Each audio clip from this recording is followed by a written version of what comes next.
Olá, bom dia, meus amigos, aqui do canal Nisto Temos Channel. Louvado seja Deus pela sua bondade, pela sua misericórdia. Agradecemos ao Senhor que sempre está nos protegendo, nos livrando de todo mal. Amigos, ao longo de 8 dias, desde o dia 25, eu parei de vos disponibilizar as meditações diárias. Razões simples. Passei por uma semana tão difícil com a saúde e, ao mesmo tempo, tinha cobertura das atividades da Semana de Oração, que decorreu do dia 22 a dia 29, e com problemas de saúde, tive ainda que realizar 2 dias de cultos por falha técnica com o nosso orador, e isso agravou mais a minha situação, principalmente a da voz. E por isso não pude fazer o melhor que poderia fazer para vos ajudar. Mas estou cá de volta. Não quer dizer que eu esqueci ou que desisti. Estou cá de volta. E agora, nesse momento, o que eu vou fazer, eu vou tentar sintonizar-vos dentro do contexto da lição para poder começar a apresentar novamente as lições diárias. E este vídeo agora que você está assistindo vai ser um resumo dos 8 dias, né? E eu espero ser curto e objetivo para que você entenda as próximas lições. Portanto, continue orando por nós, continue partilhando, continue divulgando o nosso canal. Deixe o seu like. Não esqueça de se inscrever no nosso canal para que sempre que estejamos com vídeos novos, você seja o primeiro a receber as notificações. E eu quero convidar-te desde já que seja um patrocinador do nosso canal. E talvez podes perguntar, patrocinador? Sim.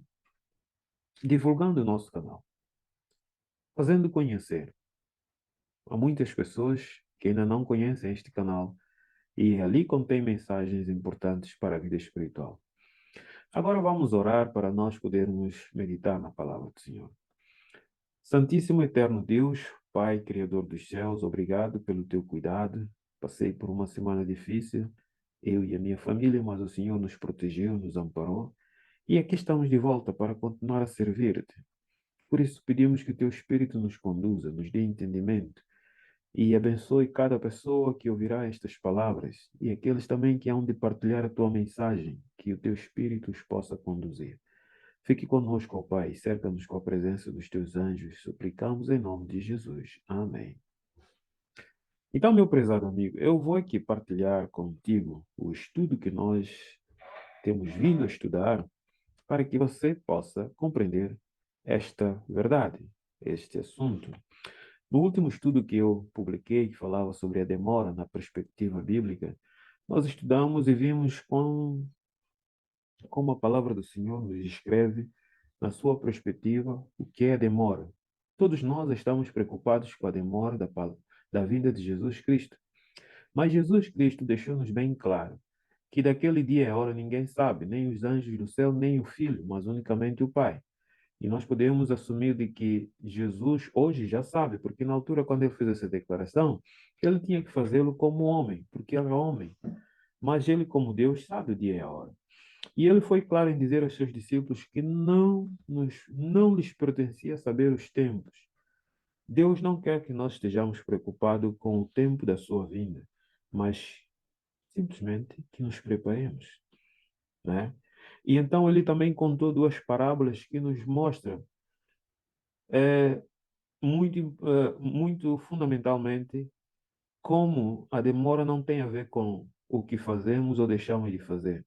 Por exemplo, na parábola dos 2 servos e das 10 virgens, o texto bíblico nessas duas parábolas não tem nenhuma informação que nos diz que o Senhor retardou de vir porque o servo não estava preparado ou porque um servo estava a trabalhar mais, nem que as 10 virgens dormiram ou deixaram de dormir. A parábola diz simplesmente que o servo tardou-se em vir. Por que ele tardou? Não tem nenhuma importância. Não tem a ver com a atitude dos que estavam à espera.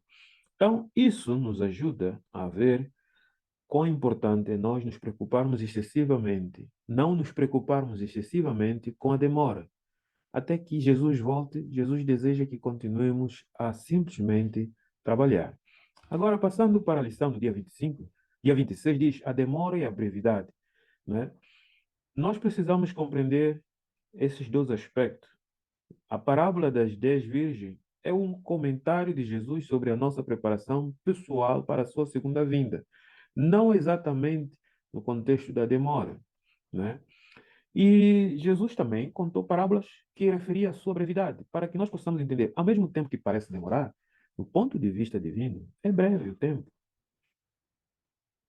E nessa parábola, nós temos que compreender que aquilo que muitas vezes parece também demora para nós, é breve para Deus, né? Então, veja um aspecto importante aqui, que na parábola da figueira, por exemplo, Jesus estimula-nos a preocuparmos, a procurarmos sinais do seu regresso. E o nosso entusiasmo por esses sinais atenua facilmente a nossa impaciência na espera. É isso que ele diz. Leia Mateus 24, 32 a 34. Veja, aprenda a lição que a figueira vos dá, disse Jesus. Quando ela já tem os ramos tenros e as folhas novas começam a nascer, venha logo que o verão está próximo. Nós sabemos disso. Do mesmo modo, quando verem acontecer essas coisas, fiquem sabendo que o tempo já está próximo, mesmo às portas, né? Garanto-vos que todas estas coisas hão de acontecer antes de desaparecer esta geração. O céu e a terra hão de passar, mas as minhas palavras não passarão. Isso é na linguagem bíblica para todos. Então, o que nós podemos ver, embora nunca possamos saber a data exatamente do regresso de Jesus, o cumprimento dos sinais que ele nos dá ou nos deixou alerta-nos para uma proximidade da sua vinda, né? Então, a perspectiva de Deus é sempre melhor do que a nossa. Nós precisamos ficar sempre atentos. Depois nós vimos a meditação do dia 27. A meditação do dia 27 diz os que acreditavam, os apóstolos. O que os apóstolos acreditavam? Quando nós estudamos as cartas paulinas, bem como dos escritos de Pedro, Paulo, de Tiago, nós encontramos que todos eles acreditavam no fim de todas as coisas. Eles acreditavam que tudo estava próximo para o tempo deles. Eles entendiam que Jesus estava chegando.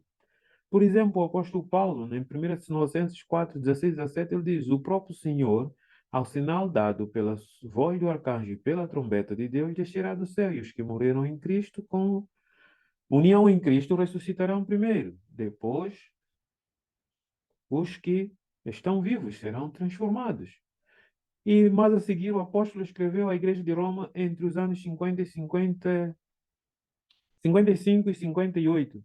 E ele tornou-se cristão uns 20 anos antes. E os crentes dessa igreja partilhavam a fé há uns 10 ou 15 anos, né? E Paulo diz que a nossa salvação está agora mais próxima do que na altura em que recebemos a fé. Então vemos que tanto eles quanto nós pensamos de acordo com os sinais que Jesus está próximo. Mas veja desde que os apóstolos passaram. O que é que nós podemos tirar disso, né? A primeira, né, intenção sugere que Jesus está à espera que mais pessoas aceitem a sua oferta de salvação. Não faz sentido algum. É um argumento infundado pensar assim, porque haverá sempre pessoas para salvar, mesmo quando Jesus voltar. Cada um tem de tomar a sua decisão até antes de terminar o tempo da graça. Já no tempo de angústia, não há nada mais. Então, o conselho do apóstolo é: eis agora o tempo sobre modo oportuno, eis agora o dia da salvação. Os apóstolos também acreditavam que Jesus estava próximo, mas, como nós vemos, já se passaram mais de 2000 anos. Na lição do dia 28 diz terminar a comissão. Uma outra ideia que é transmitida, mesmo até entre os adventistas, pegando de alguns textos, tanto da Bíblia quanto do Espírito de Profecia, dá-nos a entender que a grande comissão é o ponto culminante para a volta de Jesus. Isto é, assim que a obra do Senhor for culminada com o evangelismo, né, ou o evangelho ser pregado, Jesus virá. Bem, vamos ler um pouco aqui esses pontos que diz: Jesus afirmou: e este evangelho do reino será pregado em todo o mundo, em testemunha a toda a gente, e então virá o fim. E pouco tempo antes de Jesus deixar a terra, o Mestre ordenou: vão e façam discípulos de todas as nações. Estarei sempre convosco até aos fins dos tempos. E com base nessas palavras, desenvolveu-se a ideia de que a segunda vinda de Jesus depende de nos dedicarmos ao trabalho da evangelização e terminar a obra. Só que nós esquecemos que tem uma parábola. No capítulo 25 de Mateus, Jesus, Jesus aponta lá quem vai terminar a obra. E é interessante que Ellen White terá reforçado a ideia ao sugerir que Jesus poderia ter regressado se a igreja tivesse cumprido a missão. Veja o que ela diz: tivesse o propósito de Deus sido cumprido pelo seu povo em dar o testemunho, a mensagem de misericórdia, Cristo já teria vindo à terra e os santos teriam recebido as boas-vindas na cidade. Pergunte-se: o facto de Cristo não ter vindo ainda significa que temos feito a obra, não temos feito a obra de Deus? E por outro lado, se realizarmos a obra de Deus com mais persistência e eficaz, apressaríamos o regresso de Jesus? Será que é isto que está a ocorrer? Então, meus amigos, quando nós olhamos para as parábolas que Jesus contou, qual foi a motivação da demora? É porque não foi pregado o evangelho? É porque dos servos que o Senhor deixou, uns estavam dormindo e brincando e divertindo e outros estavam operando? É importante compreender que realizar e fazer progredir fielmente a obra de Deus na terra com diligência é a ênfase na parábola dos dois servos sobre a demora. O servo infiel mostrou-se interessado apenas no seu próprio prazer e por isso negligenciou a responsabilidade. Este servo permitiu que a demora interviesse na sua responsabilidade de fazer o trabalho de proprietário e autocondenou-se pela infidelidade no cumprimento do dever. Já o servo fiel providenciou para que os membros da casa do seu senhor recebessem alimento em tempo oportuno e foi elogiado pelo Senhor por ter executado sempre fielmente o trabalho do seu senhor. Então, o que nós vemos aqui é extremamente importante que não permitamos que a demora nos desencoraje de fazer a obra ou que deduzamos que uma vez que a sua vinda parece estar muito distante, podemos negligenciar a grande comissão. E, fundamentalmente, entendermos que não é se a pregação ou não foi pregado ou não que faz com que Cristo está demorando.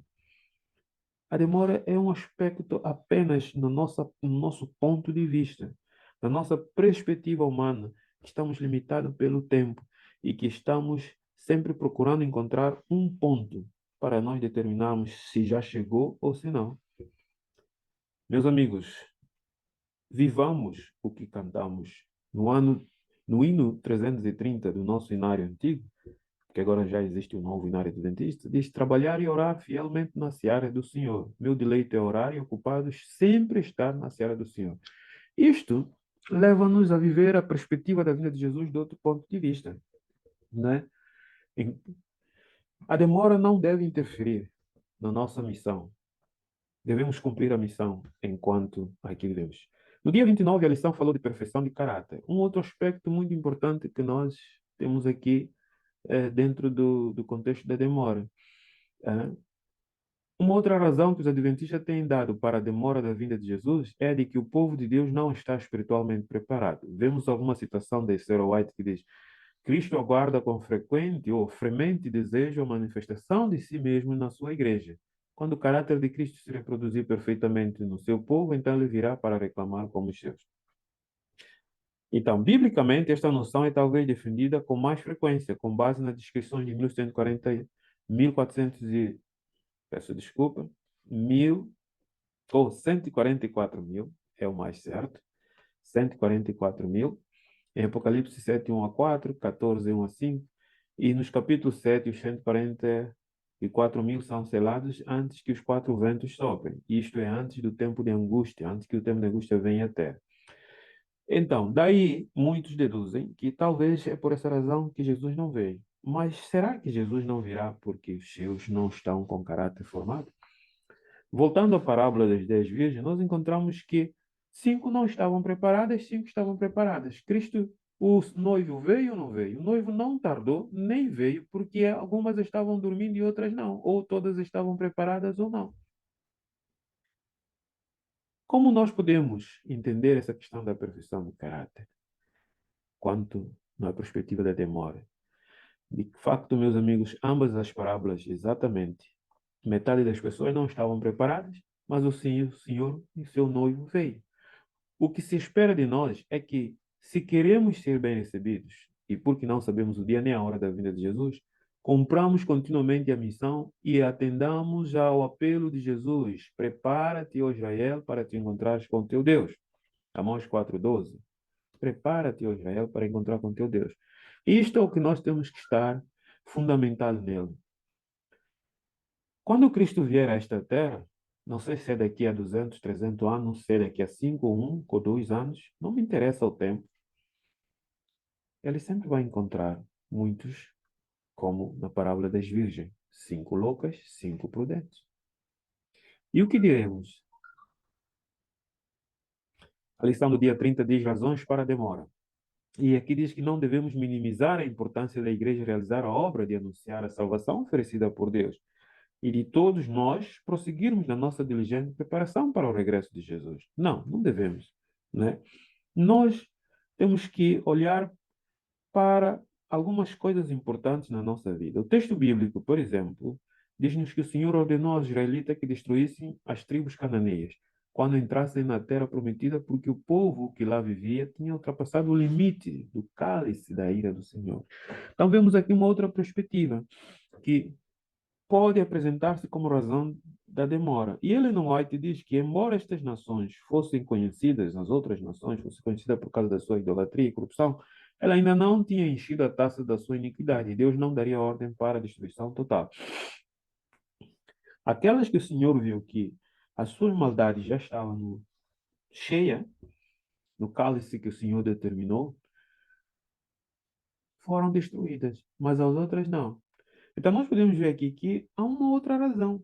Mais do que o evangelho ser pregado ou não pregado, o povo ter caráter de Deus ou não, há uma outra questão.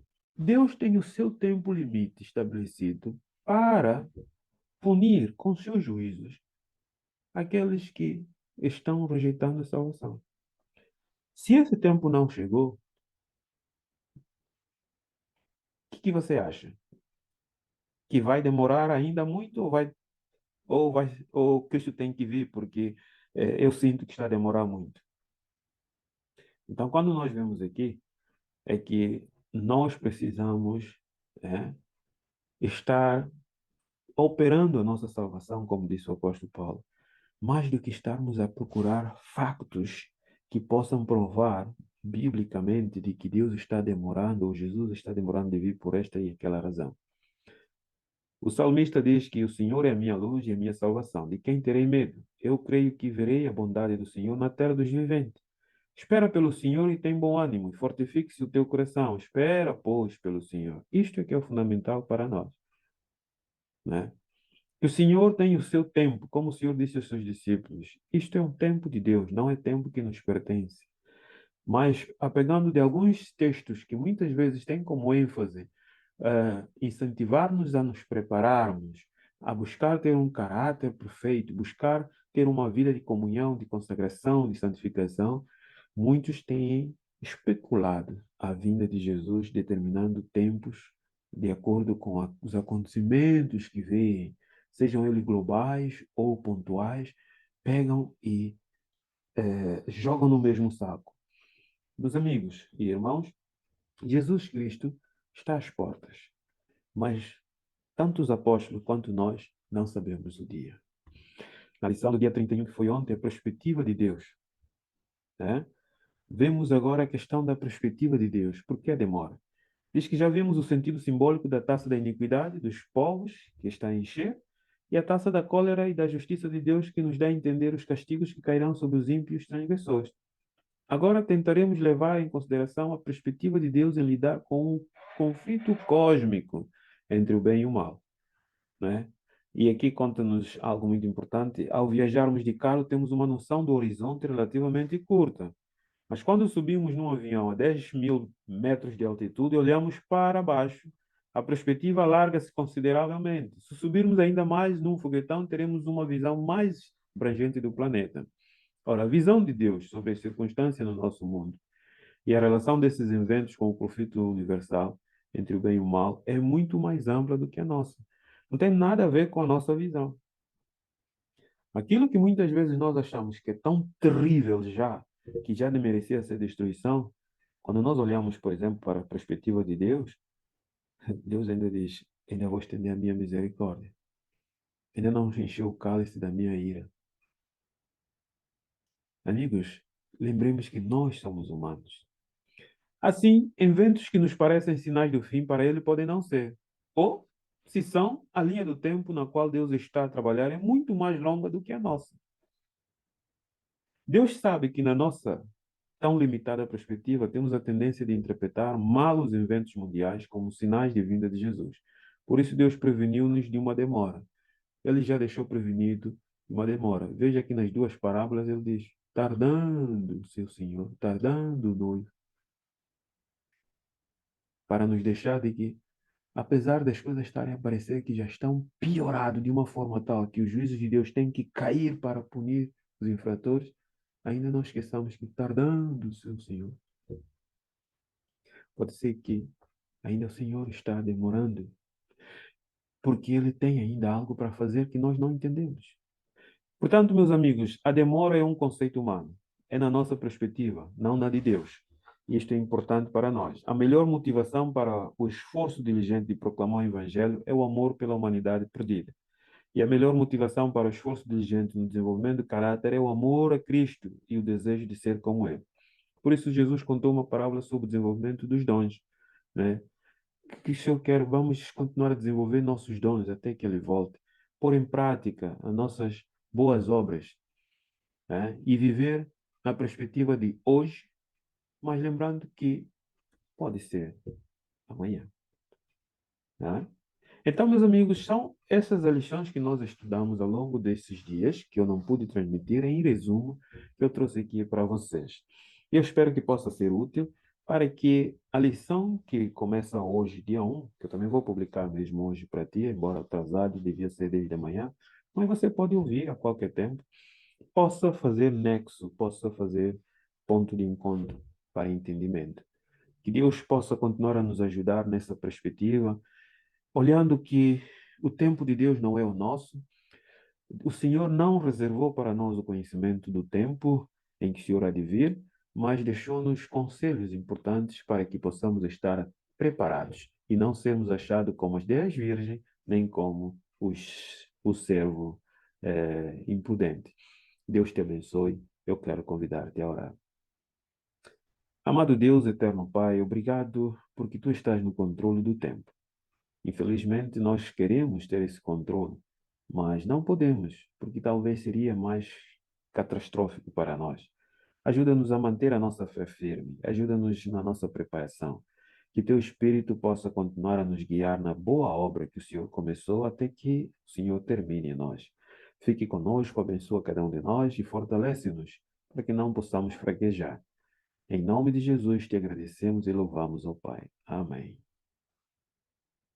Amigo, tenha um bom dia, que Deus te abençoe e te fortaleça. Aquele abraço.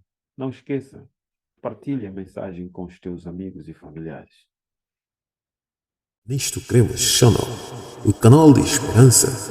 Viva com esperança através de estudos bíblicos, estudos proféticos, meditações e reflexões neste canal.